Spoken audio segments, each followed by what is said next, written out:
Hey everyone, welcome back to On Purpose, the number one health podcast in the world. Thanks to each and every single one of you. I'm so grateful to you for your time. Week in, week out, you show up to listen, to learn, and to grow. And it means so much to me that you trust me with your time. And that's why you know that my commitment to you as my community, as my audience, is to find people that I genuinely connect with, to find people that I believe that can truly help us live more vulnerably, more authentically, more deeply. And today's guest is someone that I can't wait to introduce you to. Now, she genuinely needs no introduction, so I'm not even going to do that element of the show. But she's someone that I started talking to probably about a year ago now, or maybe a little less. And all of our conversations have been so uplifting, so inspiring, so motivating. Everything she posts on social media really speaks to her beautiful heart. And I'm so excited today to unpack that, to unravel that, and discover more about her. And her name is Khloe Kardashian. Khloe, thank you for being here. Thank you. That was such a beautiful intro. Thank you. Well, I meant every single word, genuinely. Thank you. I'm excited to be here. I really am. And you've been someone I've been dying to meet in person. So this is an honor for me. So thank you. Well, I'm honored and touched to hear that because the feeling is very, very mutual. And my intention for doing this podcast and reaching out to you to do this was I love a podcast as an excuse to get to know each other better. Mm-hmm. And I was also hoping that we have all these secret conversations offline, online on Instagram. And I was like, I wish we could share this with the world. Everything that we talk about, all the things that we believe in, to explore the things we have in common. Right. And for people to get to know the deeper parts of you and all the amazing messages you have. Well, and it's so, I know your job is to be positive and uplifting, but when it is even, we talk through DMs and it's really beautiful when that translates, because sometimes it's all about smoke and mirrors and people might project that they're one thing, but that's not really what they live, and that's entirely who you are. So it's really great to see that. And even coming into your home and you allowing me and my film crew and all of us in here, your home is super zen and beautiful, and you have life in here with your trees, and it's just, it's a great message. Well, thank you. They're wonderful too. I actually said to them before you came, I was just like, I've never met a crew that's so happy. Yeah. That's such great energy. Like everyone was like smiling. And they're the best. We were having a great conversation. And I love they're the best. And they're like that every single day. And they're dealing with me and my crazy family with a slew of emotions. So for them to maintain that beautiful energy, it really keeps me very balanced and centered. Yeah, no, it's beautiful. So anyway, the feeling's very mutual. Even your demeanor, the way you came in today, and all the conversations. I've read some of our conversations to my wife, and she was just like we're both just so in love with you. It's just like you project so much love in the conversations we've had. Thank you. And so that's why I felt compelled to reach out to you. I appreciate it. Yeah, but one of the things you said to me that stood out in one of our DM conversations was you said, imagine if everyone in the world was 5% kinder. Mm-hmm. And that stuck with me. I was just like, wow, imagine if everyone was just 5% kinder. Like you weren't talking about, let's make everyone in the world super kind. And, tell me what that means to you and what made you say that and where that came from. Well, I don't know if it's the older I get or the more accessible I am to so many people because of social media nowadays and just the technologies in our hand. It just feels really heavy. The world feels really heavy and depressing. And if you read statistics for mental health, bullying, violence, everything is escalated. And I think we're too exposed to too many avenues of people and too many ways for people to connect with us.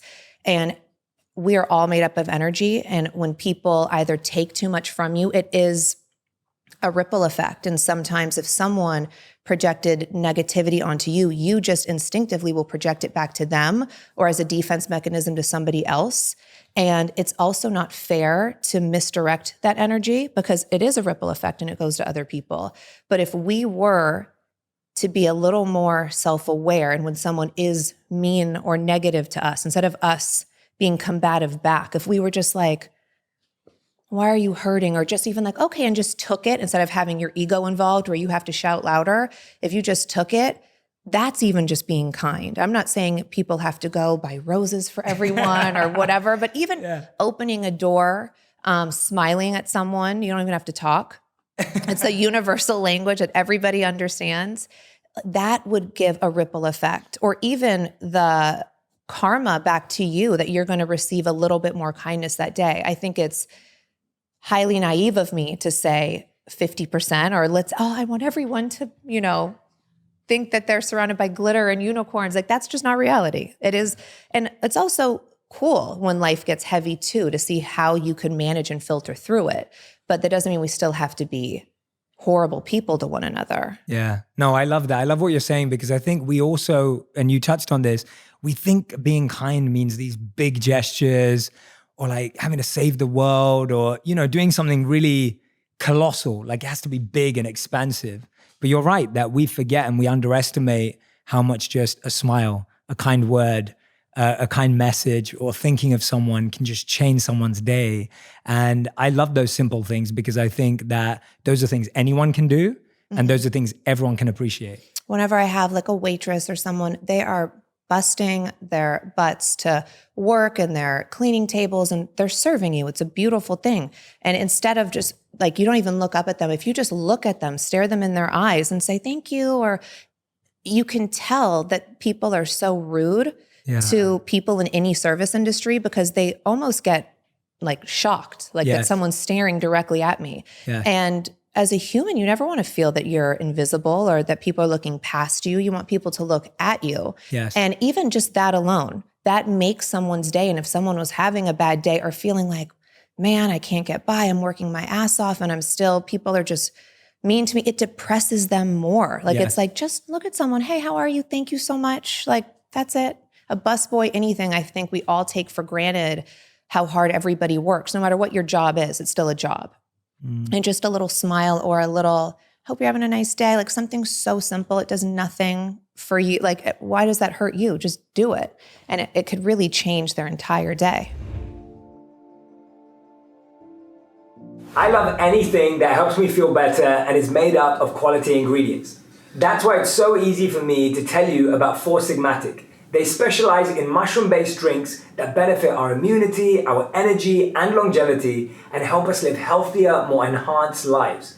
They have something for everyone, including mushroom coffee, mushroom elixirs, hot cacaos, matcha, and superfood blends. I enjoy that it's quick and easy. Just tear the packet and mix with hot water. This makes it great for travel, and also when I'm in a rush. My personal go-to is the coffee with lion's mane.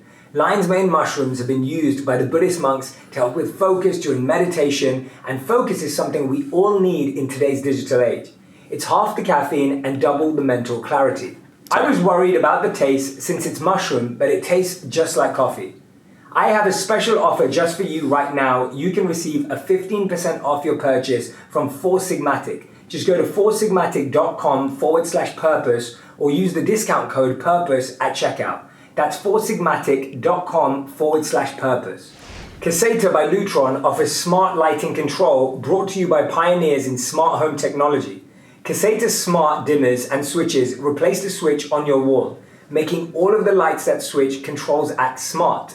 There's so many places in your home where a switch controls more than one bulb. The ceiling lights, chandeliers, and even more.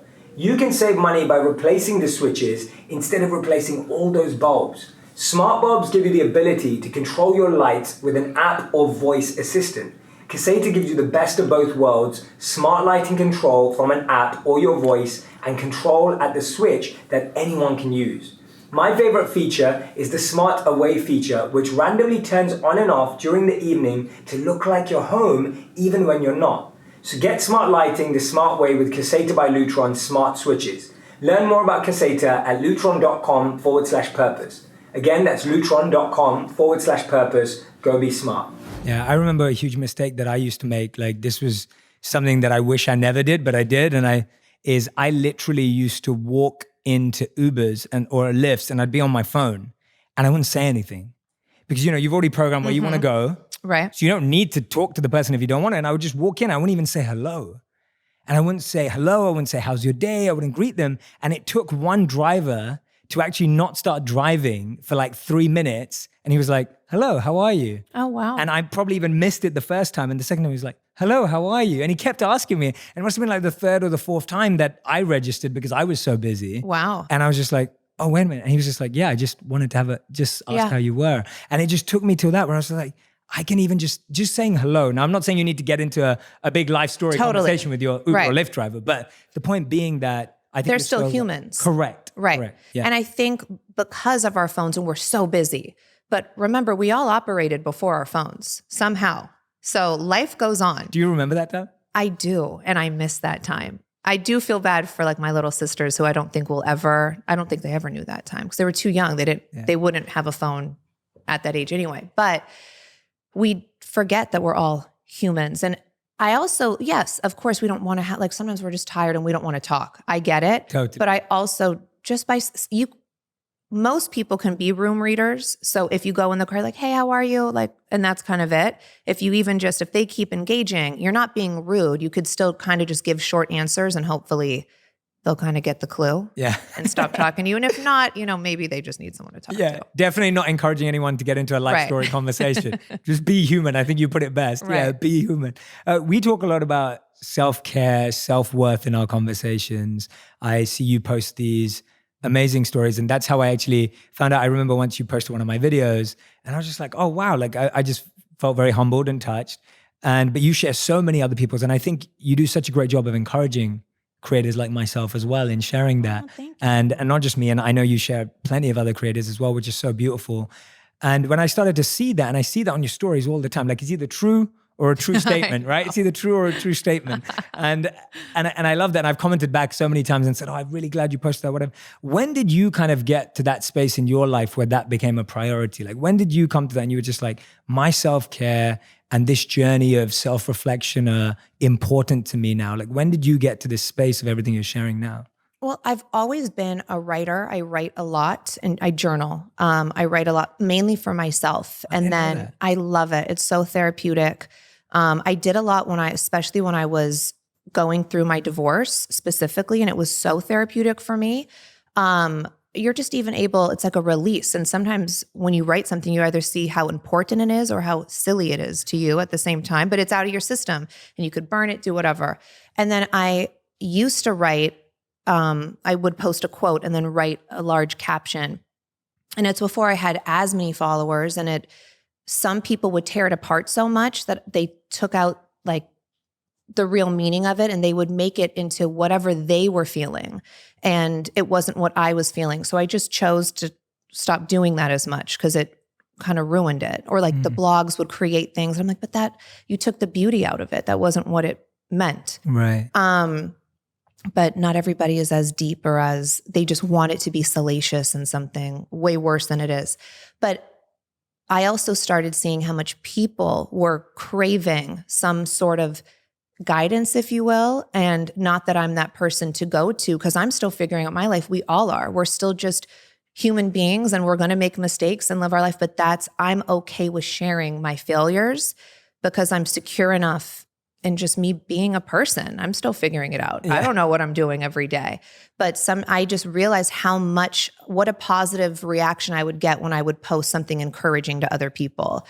Or I would go on strangers' pages and just be like, oh my gosh, I love your freckles. And like what that would do. I'm like, that's crazy that just being kind gets so much positive feedback. Like that should just be normal. I think we're just used to people bullying each other. And if someone, like I would never go to someone's page to criticize them. That's just not who I am. I wouldn't waste my time. If I felt something, I'm like, oof, why would I even think that about this stranger? Who am I? I would go to someone's page to encourage and uplift. So, but I think in today's day, we're so used to people going to pages to be these, computer bullies and let's just talk about people. But I mean, they're really struggling in their own life. And that's the only reason why they're acting out like that is because they're feeling that about themselves or whatever. And they're just trying to project it to somebody else. Yeah. And I love how what you just said now, it's almost like it transforms your feeling towards them into kindness too, because you start recognizing where they're coming from and what they're going through to make them that way. I think it's just created, it's interesting in the world that we are in. It's either the more you're exposed to, you see a lot more negativity and it's disturbing and disgusting to me. But instead of me becoming bitter and evil about it, I've chosen to become more self-aware and I have more empathy for people. And I never want to change that. I think if anything, it's given me more empathy because I'm like, oh, I feel really bad for you. Yes. And I feel bad that you can't also understand that I'm just living my life. I'm not perfect. I am doing what you're doing we're just trying to figure it all out. But if we're all a little more understanding and kind to one another, it would make our trials, tribulations, ups and downs that much easier. Yeah. I love that you've always been journaling. Mm-hmm. I think that's such a great practice. And I love that because I've recommended to so many people that I've worked with to journal and read it back themselves. And you're so right that sometimes you read your feelings back to yourself and you cry. And there are sometimes you read your feelings back to yourself and you laugh because you're just like, what, really? Like, oh, right. You're like, that's really what I'm upset about? Yeah. You're like, that is so petty in today's world. And we all have to also be kind to ourselves and realize that, like, I hate when people say, like, what do you have to worry about? You have all this money or whatever. Oh, so money means you don't have problems? And I don't care who you are. Problems are problems. In your world, you might walk a day in my shoes and be like, I don't want those issues. Or I might walk a day in your shoes and be like, wow, everything's beautiful. But you might see what I thought was beauty as you're not happy and satisfied with that. And you still want more, or maybe you want less. Those are all okay feelings. That's why we each have our own lives. Yeah. But to attack somebody else for what is considered their problems, I just find really counterproductive. And that's not motivating yourself. If you want a lot of money, go out there and get it. I believe in you. I'm applauding you. But I think journaling is so good, especially when it's private, because for me personally, it's something I get to write down and I don't feel judged, but I'm allowed to criticize myself because it's my journey and I know the day one to the last day that I've taken those steps. So I'm allowed to critique and be like, you know what, Khloe, you're way past this. You don't need to harp on things like this. I think it's healthy. And even if you read it back and you're just laugh at yourself, I think that's also a great form of therapy. Yeah, 100%. What's the most powerful or meaningful journal entry you ever wrote that was really like transformative for you? I'm fascinated. That's a good question. You know, sometimes I write and I don't even know what I'm saying. Right. Like sometimes I'm just like, it's like words and then it turns into something. And I never even knew that was a thing. But I was like, I'm just compelled to write. And I would just start scribbling and it might be literally talking about my day. And then it goes into maybe like something to do with like, why did this happen? Like, you just like, because your mind wanders. I know you meditate. I pray. I'm not great at meditating and sitting, and my mind wanders too much. So when I pray, my prayers are very conversational. Yeah. And I realize it's kind of how I journal as well. It's more of a conversation, but I'm talking almost to myself, which might be a little insane, but. No, not at all. I think the most important meeting we have is with ourselves. I guess so. So I think it's great. Yeah, no, it makes sense. I love that because for me, meditation's a prayer too. And I think that's what's so beautiful about it, that it is a conversation, it is an exchange. And often one of the things that I would do is in my meditation or prayer, I would ask a question. And it's not about trying to find the answer. It's about sincerely asking the question. Like, can you really ask a question with sincere intent, with a genuine feeling of like, I really want to understand this. And when you ask it with that, then of course it becomes a conversation because there's a response. And you're right, sometimes it's from within, sometimes it's from someone you have a conversation with that day. It comes from absolutely anywhere. And I love that. I think prayer is so important. And like you said, even if it's just a conversation with yourself, God, the universe, whatever you work with, it's a beautiful practice to have. We all go through complications and stresses, and that's what makes us human. Luckily, when I'm facing something or wondering what the best approach should be, I look to my friends, family, and mentors for support. Now, you can never know too much about something, and that's important to your business. Now, I've learned a lot from these people, but there's one piece of advice in particular that really stuck with me. My good friend Ariana Huffington once said to me, "We may not be able to witness our own eulogy, but we're actually writing it all the time, every day." Hope you let that sink in and use it to guide your actions today. LinkedIn's new podcast, Hello Monday with Jesse Hempel, is filled with this type of advice, the kind that stays with you. Each week, Jesse sits down with featured guests to uncover lessons you can apply to your career. This is a show you won't regret listening to. Give it a chance. Find Hello Monday with Jesse Hempel on Apple Podcasts or wherever you listen to podcasts. Now, we all know Google is good for a million things: research, finding business contacts, entertainment, the list goes on and on. But Google sometimes can't give you real legal advice, or review a contract for you, or draft business agreements. The only one who can do that is an experienced business attorney. but that can be seriously expensive. The solution is Biz Counsel, and here's how your business can benefit from using them. For just $89 a month, you'll get an attorney that knows you and your business. That means if you have a legal question today, tomorrow, or next month, you can just pick up the phone and get answers from your attorney without paying by the hour. If you want peace of mind, I think you could seriously consider Biz Counsel. Now, it's time you had a dedicated business attorney by your side. If you're a growing business or you're starting out, you should always focus on building momentum and let Biz Counsel handle the legal side of things. For my listeners only, get your first month of Biz Counsel for free when you go to bizcounsel.com/J. Your dedicated business attorney at bizcounsel.com/J. I don't care what anybody else believes. I believe in God. I'm not judging whoever believes in. I do believe everybody should have a faith in something. It centers us. It holds us accountable for our actions every day. And so my faith is in God. I'm Christian, and I wake up every morning early intentionally so I have a beautiful view, and I open my windows and I just look and I pray. And I always start my day with gratitude because I think that transcends through the rest of my day. And not that we can control every emotion, but I like to, even if sometimes you just wake up and you're either melancholy or you're just kind of grumpy. But even if I am, I try to convince myself, this is a great day. Look how blessed you are. Like everything's beautiful. We take our health for granted. Like we're healthy. Like I just try to have a conversation with myself. And if I am having a grumpy day, it normally turns it around. Yeah. Normally. We all have those moments where it Definitely, doesn't. yeah. We've intersected some of our mornings. I think some of our conversations have been in the morning. And what do you have, is that gratitude practice that you have is just talking to yourself? Like that's what it is for you. It's just almost like guiding yourself to be grateful in the morning. Right. Yeah. And that's new. I've always prayed, but it used to be just at night. And over the past couple years, I've decided like, you know what? I want to start my day like this too. I think because I used to just be so busy. I'm still busy, but like I would never take that time. And yes, I have to wake up earlier, but it changes my whole, just the momentum of my day. So I wake up earlier, I make it an effort. You make time for the things you want to do. 100%. And, that's something I want to do. It gives me such a better, lighter energy throughout the day. And it's important. I think we all have ups and downs and we're all going through rough patches. So not every day I've felt compelled to do it, but I've started doing it maybe like 4 years ago. And I love it. It's increased over the past year significantly, where I probably would do it every now and then. And now I do it religiously, I would say, for the past year. That's beautiful. Thanks for sharing that as well. I love finding out about these things because I think so many of us don't get a space to share this. And that's one of the reasons why I wanted to do this was I'm happy that we're learning this about you and I'm learning this about you.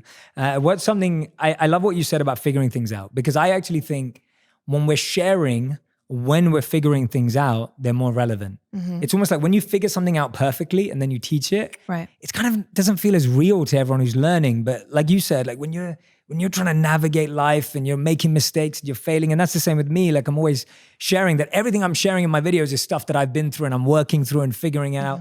What's something you're trying to figure out right now? Like what's something that you've been reflecting on right now? Oh, goodness, my life. No. There's nothing specifically I can pinpoint. Yeah. I absolutely love being a mom. It's one of my favorite things. And, about under a year, I would say about 8 months ago, I've had a breakup. And so figuring out, I think people are so good at distracting. And I've really chosen to not distract myself or to try to not distract myself. Maybe people can say True would be a distraction, but if anything, she's a healthy distraction. And I love, I haven't jumped into dating. I don't care to date right now. I'm not in a rush for it. I feel so good in my life. And I don't really need much else. And so something that I'm focusing on is just making sure that I process everything. I think, especially in my family, we're good at moving on. Like we have very big forgiving hearts. We just move on, but we don't really talk about things that happened. And I don't really know if that's healthy or not. And so for what I went through with my breakup, I forgive Tristan. I don't think he's a bad person. I think we all make mistakes. We're humans. But it's only going to hurt me if I'm holding on to this anger and playing this victim role. I don't believe in being a victim. I believe in, okay, this happened to me. Let's figure it out. Let's push through it. And maybe if I'm open and honest about it, it can help other people feel like it's okay. We're all human. We're all going to get through things. But you also can't condemn somebody else for just either sinning differently than you did, or I just feel like we're all so quick to, exile people, and it's just so heavy to me. And so something that I'm just focusing on is making sure I'm healed from that, or as much as I can, and try to understand it as much as I can.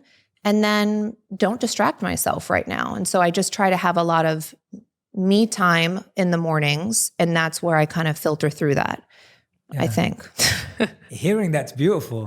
Oh, thank you. Yeah, no, just listening to you say that, I was like, wow, like what a beautiful place to be in. Thank you. I feel really good. Yeah, like I can hear that. I do. And I'm proud of myself, because I think so many people, it's natural to almost be the victim. It's natural when, like, especially when you're on this platform and the whole world is like, oh, I feel so bad for you. It's like, okay, thank you. But this has also happened to, I'm sure, hundreds of other people before. Not saying it's right. I'm just saying I'm not going to die. We're all fine. And I want to show my daughter that it's okay. And it's a beautiful thing to also forgive her dad. He's a great person. It's, maybe him and I weren't compatible or whatever on that way, but that's okay. Like, nobody's going to die here. And I always want True to be surrounded by love. And I know babies feel energy. We feel energy. And I just want her to always feel just bliss as much as I can.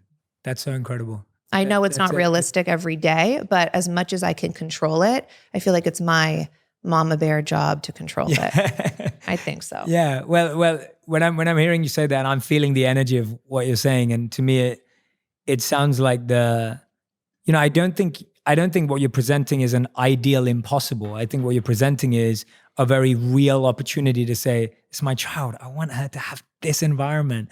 And I'm going to work really hard for her to have this environment, whatever that means. Oh, it's hard. Right? Yeah, it's not easy for me. It's it would be easier for me to keep my daughter away and be like, no, because you hurt me. But he never hurt True. Like, you know what I mean? Like, him and I have our own relationship, and then Tristan and True have theirs. And I will never come in between that. I don't believe in that.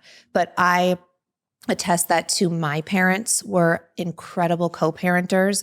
From what I know, my mom and my dad, I'm sure, fought all the time. Not around us. I would never know. My sister Courtney and he's like my brother, Scott, they're incredible co-parenters. And as long as it's not hurting you in any way, like if this was hindering Courtney's growth or if it hinders my growth, then you have to also put yourself first, because you are, in fact, taking care of your children. But if it's not hindering you or hurting you in any way, I think it's important to work on all relationships. Yeah, I read somewhere the other day that kind of, I feel, really articulates what you're saying. It said, letting go is hard, but holding on is harder. And that's the choice almost that we have in these tough situations. And the way you're sharing it is just amazing, by the way. Like, thank you. Yeah, I'm in awe. I think it's incredible. Oh my gosh, thank you. You in awe of me? No, I mean it. I'm not just saying it. Like, no, that's so nice. I mean it, because I think, I'm sure there's so many people listening right now who can relate to circumstances in your life, situations in your life that you've been through. We all know that these things happen, out there. And I think so many of us hold on for so long. Mm-hmm. And as we know, like you said, it's hard work. It's not easy. It's not just going to be plain sailing. But the fact is that you can move in that direction. You can. And I've been through a lot of things in my past that I think have put me here. I'm not saying, oh, it's so easy. And no, it's hard work. It definitely is. But I think with every relationship I've been in, I've always learned kindness and understanding. Mm. And also, one reason why I stopped sharing my journaling or my long captions, if you will, is because people only understand from their level of perception as well. And it would infuriate me when my beautiful notes, I'm sure you could understand because you share so much, would be taken in a way that I'm like, that's not at all how I meant for that to be. And so I can't explain something to someone when this is only the level of their understanding and their want to understand. Yeah. People also have to have the desire to want to learn more and want to open up their mind to like, if I'm closed up and if I'm just some bitter person where I live my life like the world is unjust and why do bad things happen to me? It's like, to me, there's no good, there's no bad. Things happen. It's the energy of the world. How you handle it is then, again, another ripple effect from how I think more things are going to happen to you. But if I'm sitting here like, life sucks, life is so unjust, unfair, all these bad things are happening, then, oh my gosh, you're just going to attract all this heavy stuff. But if I'm like, okay, that was not the best, but I'm going to figure out why and let me try to move on and still let me not misdirect my energy. Let me try to be happy. Let me try to still be kind to others as much as you can. And you can still hurt, but you should also heal and then be responsible for your hurting and not channel it to other people. Yeah. I just feel like sometimes we're really irresponsible with our feelings and we have to be responsible as adults, especially adults that are supposed to be guiding kids and like our youth. You have to be a lot more responsible in how we do things. Yeah, that's so true. I love that about being irresponsible with our feelings. Let's explore that a bit because I think that's such a powerful statement in and of itself. And this morning, literally this morning, I was sharing this reflection that I was having on social media, and it was about how it's tough to start communicating with children, but sometimes it's even more tough to communicate with our inner child. Right. And like while we're trying to grow up and everything, and it's like what you're saying, that we're irresponsible with all the feelings that were there and we just move on. And we think when we move on, you've dealt with it. Right. But that healing that you're talking about is just, for me as well, like I always felt like I was someone who moved on, and I always felt like I was someone who like, oh, I didn't get affected by that. And then I started to see that actually I had behaviors in me that were complete reflections of a past pain. Right? Like there were behaviors in me that were reflections of a past guilt. Right. And then I realized that it's not that they just disappeared. It's that they were going to come out in a different way that was going to hurt future relationships. It was going to hurt present relationships. And for me, that's where I started to work through that, where I started to see actually what I saw in whatever it was, I'm now reflecting that. Let me look at that behavior and see how that behavior can be healed and transformed. Right. And what's the root of that? Does that make sense? Completely. Yeah. And also I think people get confused even when you're like, no, I'm totally over that. I'm healed. You can still talk about things and be healed. You can still draw back on those things and say, it hurt me when it did hurt you when. But I think sometimes people are like, oh, you're done with that. You're like, why are you talking about this for so long or whatever? And it's like, that's also a form of my healing. I hate when other people who have not been through the trauma you have been through, any of us, because we've all gone through traumas, they want to tell you when to stop hurting. And that's not anybody's place to tell you when to stop hurting. And everybody has a different lifespan of pain, I think. Everybody will deal with things in different, what might be traumatizing to me might be nothing to you, and vice versa. And we can't invalidate people's feelings. That's only going to traumatize them more. And also shame them. I'm so over like the emotional shaming of what people do to other people.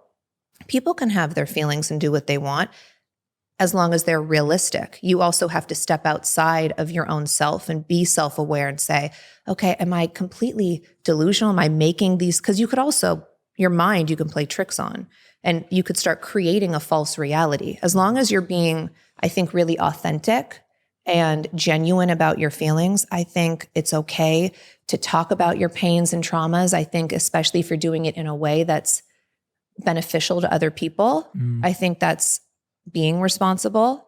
But I think if you're just talking about negative stuff to talk about negative stuff, you're like, oh my gosh, shut up already. Yeah. You know, I think you just have to be responsible. Yeah. You can't, I love what you said there, because you can't put a deadline on someone else's pain, right? You can't be the one to invalidate or validate how long someone needs to dissect something or break something down. And I think that's such a great point. And you're right that I think. But as long as it's realistic, do you know what I mean? Like some people just they just are negative. They just have like a dark cloud over them because they've created that cloud. But that's realistically not their reality. You look at them and you're like, what are you talking about? And if it was something from 5 or 10 years ago, you're like, okay, babe, we gotta, not that we're putting a deadline on it, but let's start working through it. Yeah. Let's not sit in the beginning stages of whatever's holding you back. So it's the balance that you're talking about. It's a balance. It's not either or. Correct. Because you can't just talk about it forever and you're not doing anything about it. Right. At the same time, you can't say, oh, get over it today. Right. It's that balance. Like I can't stand people that are like eating a bucket of like Haagen-Dazs ice cream. Like, I'm so fat. And like they won't work out. They won't change their diet. They won't drink more water. They won't whatever. But they're complaining. I'm like, well, you're always going to be in this victimized state because you're literally not doing you're not being self-aware. You're not even looking at your own reflection saying, okay, what can I do to change things about myself? It's everybody else's fault. And what would you say to someone who's in that situation, whether it's whatever it is, whether it's their physical, their emotional, their mental, how do we then talk to that person or coach them with compassion out of that? Like you've done a lot of that work. How do you do that with someone else in the same way as we do with ourselves? Like what would you say to them? It really does come from within. I think whenever people do things for other people, it's always, you're setting yourself up for failure. I think you really genuinely have to want to change areas of your life. And if you don't, just be happy with who you are. I don't care physically what you look like, your weight, whatever, as long as you're healthy and happy, do you. But I know for me, I was overweight I was unhealthy for a lot of my life. And then when I was like, I started going to the gym during my divorce, like a significant and consistent amount for my mental. I needed a release and I needed to feel strong. And I just needed to get rid of all of these thoughts. And I wanted to be alone. And the only place to really be alone was being on an elliptical with headphones in my ears and kind of just vibing out. And as a side effect, I started losing weight. And I was like, oh, I kind of like this, like, losing weight. And it then became like just some competitive weird streak in me that it was like, I want to see if I can get arm muscles. I want to see like it started that, but that was never my goal, was never, I want to look good in a bikini. That was never my goal. It was, I just wanted to feel good mentally. And I think when you start putting yourself first, you start feeling so much better. There's not a size clothes that you have to fit into. It's just, then you start exploring things like, wow, I like how I feel when I drink more water. I like how I feel when I pray in the morning. And because of that, you start to become happier and lighter. And then you start to want to do more things, be more active, socialize more, whatever it is. Yeah. And so many studies now show that even a small amount of exercise a day is so great for the mind and the brain. And I think that's been underestimated for so long. And I know I underestimated that in my life for so long, where I was always someone who focused on the mind and kind of neglected the body and like pushed the body to limits. And then I was just like, oh, wait a minute, they're all interconnected. Right? You can't just say, oh, I'm going to deal with this, I'm not going to deal with this. Actually, when you take care of mind, body, and soul, then then you feel the best version of yourself. Correct. And that's what I love, that even if your first intention for going to the gym or doing anything is wrong, as you do it more, you'll probably come to the right conclusion. Right. If you stay consistent with something, Completely. You usually raise your intention. Completely. I have a TV show called Revenge Body, and all the people, it's a show, and all these people are from different walks of life, and they start with some trauma, and they all come on the show like, I want revenge on, and it's a play on words, Revenge Body. It's not, I don't think the best revenge is a good body. Yeah. It's just a play on words. But they come on the show like, I want revenge on my ex-boyfriend or on my dad or whoever. And I'm always like, okay. And like the first interview, and then towards the show, they're feeling because they think this good body is going to this person's going to treat them good. It's like, how superficial and narcissistic are we? But we are. That's the world we live in. And so towards the end, they never want revenge on the person it starts out with. They want compassion. And they're like, or I don't want that boyfriend because I deserve better, because I feel better. And the show, they think it's all physical, but what we do, we kind of break them down mentally to self-reflect and look at themselves and figure out what got them here to this place. Because you can't always blame somebody else for why you are the way that you are. You have to be accountable too. And that's something that it means so much to me that through that show, people get to see that a little bit, that it might start off one way, but it's all about internal at the end of the day. Yeah. Whatever gets you started is usually a good thing, because at least it gets you in there. But what I love about what you've just said is that it's just anything that anything that gets us started is a good place to start. But when you're giving someone the power to make you feel beautiful, you've also just given them the power to make you feel ugly, right? And so completely, you're just always giving away your power if you don't upgrade that intention. And I think we see that in every part, whether it's our body, our mind, our intellect, our academics, whatever, all these expectations of others, the more we're looking for someone to say, yes, you're amazing now. Yeah. It's like you waiting for that statement. You could wait your whole life for it and it could never come. Right. And it also almost could become an addiction. Like people, it might not be good enough from one person. They need it from thousands in this or whatever, but it's not that. It's because they need to hear it from within. You need to tell yourself, you're beautiful, you're dope, you're so smart, whatever it is, but they don't feel it. They don't believe it. So when people keep telling them, you're such a good person, they don't believe it at all. That's why they keep trying to find validation in empty things. I love that. That's amazing. You've talked about things that you do like gratitude, journaling, prayer. What else do you do on a daily basis that you don't negotiate with you? Like I have to, obviously exercise too. Working out. Yeah, working out. Yeah, that one too. What else is there in your day that you just like, I can't negotiate with this. Like this has to be something that I must do every day, every week. Or are those are pretty much the core. I mean, it's praying and working out are like my two that I do basically every single day. And like yesterday I did my schedule wrong, or no, the day before I did my schedule wrong. So I missed my workout and I was like, I felt fine. I went along my day, but when I realized that I did my schedule wrong, I was like, oh my God, I'm so bummed. Cause what it does, I'm not like, it just clears my head. I feel so good afterwards. So whatever that is for people, it doesn't have to be what your non-negotiables are or mine. It's just, I think everybody has to have those. There are like, I think they fuel me. Yeah. You talked about working with your family, which I think is fascinating in the first sense, because it's an amazing thing that you're constantly surrounded by, working with, you're just in that environment all the time. And you said that you're good at moving on and forgiving each other, which I think is an incredible quality as well. Like, what's that like to deal with every day? And how are you learning more from that experience? Like, what are you learning from that? I think it's one of the best blessings in the world that I get to say that my job is being with my family every day. When this first started, we were much younger. I think I was 23 or 24.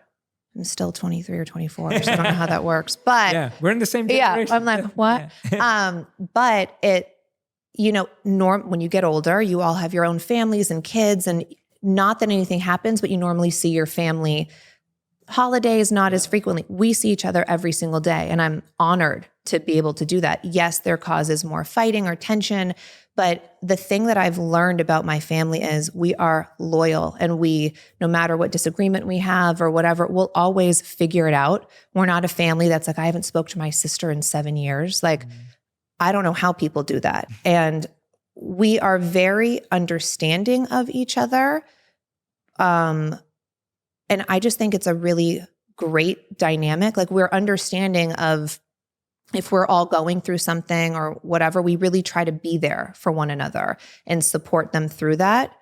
And I just think it's important to show our kids about family unity, or to show that, 2 heads are better than 1, 3 are better than 2. We're not competitive with one another. And whatever we each want to do, we support each other until the end. And I think today's world, everyone's like in a battle to who's the best and who's this and who's that. And when we first started, I remember like interviewers would always say, so like, do you guys go after the same men? Or they would always like, our questions would be more, they would almost want us to fight. They couldn't stand that it was just really like, no, we just love each other.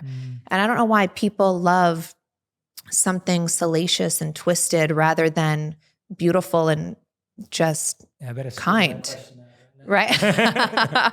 No, but I mean, it's true. And it's interesting, but that's, I guess good stories don't sell. That's why. Yeah.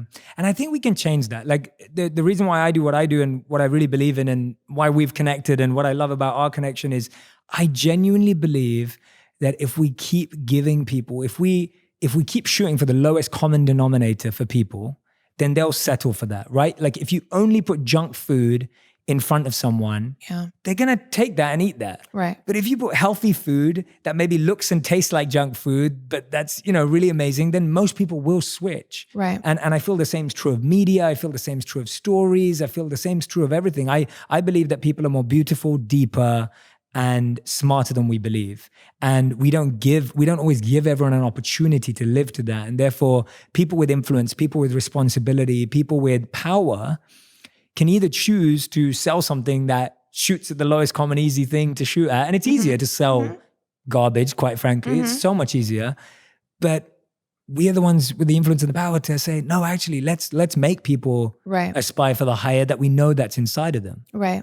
Yeah. It's interesting. I get so many people will comment negatively when I post almost positive things. I have ups and downs. I have a handful of supportive, handful of, oh my gosh, get over yourself or whatever. And I'm like, you need this the most. Like it's so, you can tell the people that are really suffering the most because they're so quick to condemn and to just take the junk food. They just want the bad stuff. They can't handle the good things. And especially when it's consistent, because that's just, I post for me. I don't post for other people. Like I'm like, this is for me. I need to hear those messages. Yes. And if I need to hear it, I'm hoping at least one other person does.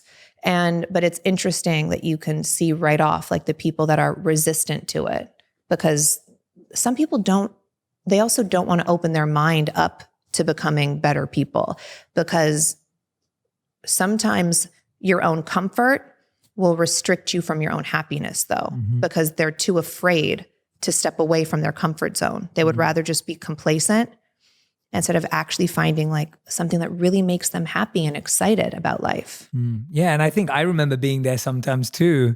And so like what you were saying earlier of like having empathy towards that person and then praying for them and hopefully opening the door for them one day or having, wherever they're going to find that. Because I do believe that the more we have these conversations publicly, openly, the more these kind of messages circulate and go viral and get shared, the more people feel the permission and the reflection to look within themselves. It's almost like if it's not out there, if you've never heard it from your parents, if you've never heard it from your teachers, if you never heard it from your best friend growing up or the person you looked up to, it's kind of a lot of this stuff, we expect people to have self-taught, but it's not. It's something you have to hear from someone that you look up to or inspired by that kind of gets you going. It's interesting you said, give yourself permission to look inside yourself. And it blows my mind that so many people do feel like they need the permission when you're in control of your own self. But so many people, they want to be like sheep. They just want to be told what to do and let me follow the herd. And that's just, it's mind-blowing to me. Yeah, it is. It is. Tell me something that you've learned from True and something you're trying to teach her. Because so many of us, because her energy on... Hi, Malika. Malika's here. That's my best friend. So nice to see you. Thanks for being here. Yeah, nice to meet you. I'll give you a big hug in a moment. Yeah, later, definitely. But I know that you post so much about her. We've spoken about her. I think her energy radiates straight off the page. My team was speaking about her earlier as well. What has she taught you and what are you trying to teach her? I'm asking this because I haven't had kids yet. So my God. No, and it's interesting. I never, you can feel your child's personality and she's a really good person. Has empathy already for other people. And it sounds crazy that you can know that, but you can. I never really understood that until I had a child. And I've always had patience. I'm good with patience. I've always loved kids, but she gives you a different kind of patience. And when you feel that you're exhausted and you can't go on with your day, when you're around your own child, you get this surge of energy and you're just like, oh, I got to keep going. You just figure it out. And so she just gives me, I think, more of a drive and to stay fit, to stay healthy, because I want to be an active mom with her. I want to be here as long as I can. But I would say it's a different type of patience. I think it's a softer patience. And I mean, I've always been goofy. I've always been silly. So my inner child is there and I will be the first one to play and be wild. And I don't care how I look. I'll be an animal. It doesn't matter. But I mean, you're just reliving your childhood again. It's fun. Yeah. Oh, that's awesome. Yeah. So that's what she's teaching you. She's taught me so much more understanding from my mom. Oh. And you just realize that I think when you're a kid, you'd think your parents are superheroes, and they are, but you still have to understand they're just humans. They're still like, I'm just a person. Doctors are just people. We give everybody so much power, and they're allowed to make mistakes. They're allowed to not know what they're doing. My mom didn't have Google. How the hell did she figure things out? Like now I'm like, I don't know. Can kids have honey? I'm like, I have no idea. I ask my phone and I get the answer. Back then it's like, I have so much more compassion, I think, for my mom. And if when I was a teenager and I'm like, oh, why'd you do this to me when I was a kid and whatever? And I'm like, because she didn't know. Yeah. She had I feel like I have more understanding and compassion for my mom. Yeah, absolutely. I love that. I did a podcast about 3 weeks ago, and it was called 6 Reasons Why We Need to Develop the Emotional Skills Our Parents Didn't Have. And one of them was to recognize how hard it is. Yeah. And the second one was to build compassion because of how hard it is. And to recognize what you just said, like the ease at which we have information, the more conversations about parenting now, and like more research that's been done. Right. And you look at parents before, all they had was just what their parents told them. And then that was passed down and passed down and passed Right. down. So yeah, that's a beautiful lesson. I'm excited to see what I learn when I have children. Yeah. But those are definitely beautiful It's ones. the best. Yeah. It is the best. Yeah, those are definitely beautiful ones that I can take forward. What is it that's on your mind right now, or that when we were talking and we decided to do this, what was there that was in your heart that you were like, Jay, I really want to share this. I want to talk about this that we haven't kind of dived into right now. You're like, there's something on my mind that. No, I feel like, I was so excited just to sit with you and to have this natural conversation. I feel like we've touched a lot of topics, and I love that. I didn't want it to be too contrived and about promoting something. I just wanted it to be like a beautiful conversation. So I appreciate that. And I feel like, I don't know, is there anything else? Thinking. No, that was the same for me. My intention was I wanted to hold space to just hear you and let you talk and share, because like I said at the start, from any conversation we've had, I just think that your journey of figuring it out, sharing this positive message, that energy is so awesome. And I want everyone to experience that. Thank you. And that's what my intention was. And I think I've had that today. I'm just sitting here listening to you going, I've just learned so many things today. Oh my gosh. Thank you. And that's the thing. I think our show is our show, and that's a piece of me. I don't blame anything like on editing. That's who I am. That's one layer of who I am. And I don't really get to divulge in this layer of who I am. I do little bits here or there on Instagram. Yeah. But sometimes, like I said, it's hard because people tear it apart from what their level is to perceive something.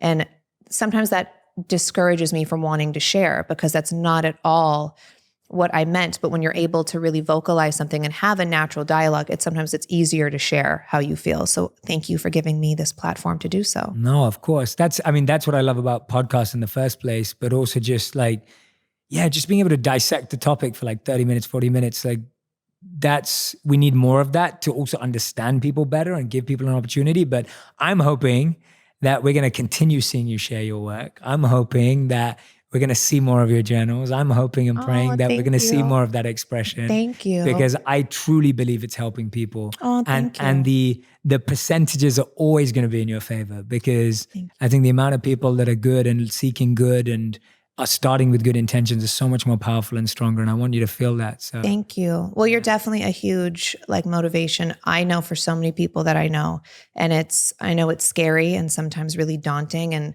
heavy, because so many people someone like you turn to you, because I know the little amount that people turn to me, and I'm not some self-help retired monk. Are you a retired monk? Yeah, I don't know. yeah. Former monk. I don't know what the proper term is. No. But I could only imagine how draining it gets for you, because people are requiring so much of your energy. But keep going, because you've helped me in so many ways. And remember the first time I ever heard about you, someone sent me a YouTube video of you. It was before I found you on Instagram.